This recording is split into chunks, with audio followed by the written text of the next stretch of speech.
Former governor and current gubernatorial candidate Paul LePage took aim at an unlikely group this week, the Sportsman's Alliance of Maine.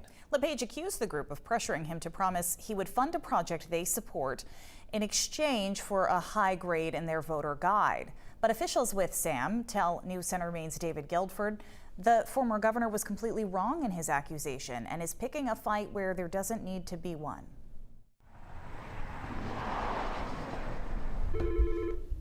David Trahan is the executive director of the Sportsman's Alliance of Maine, but he spent a lot of time this week indoors at his desk, listening to his computer. Because I've listened to it, probably 5 times. He's looking for answers. Doesn't change any.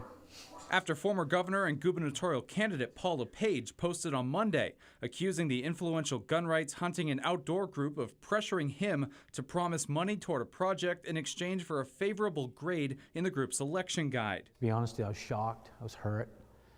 I thought at that point the process had been very fair. The first page was fine. Looking for answers in a taped interview he and board members from the Alliance had with LePage on August 15th. So I guess I'll just start with the questionnaire. That's Trahan speaking. Try to fill in any blanks.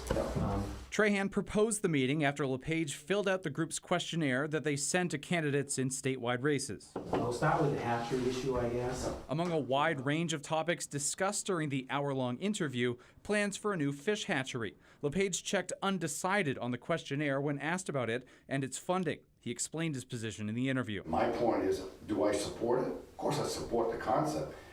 Can I tell you that in January we're going to go bond $40 million?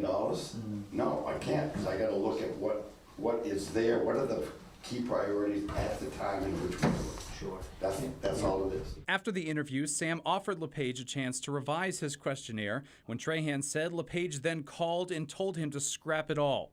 The election guide went out on September 23rd with no letter grade. LePage tweeted his accusation 3 days later.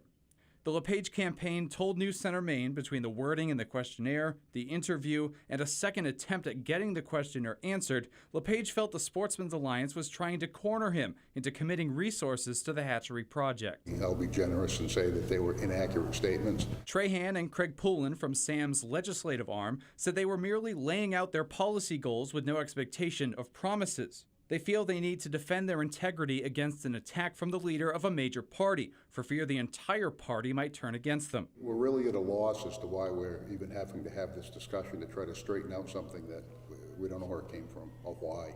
LePage believes this is evidence he never makes promises in exchange for votes. The Alliance believes this was an unforced error by LePage, a fight that didn't need to happen. I believe we're part of his base as outdoors people, as gun owners.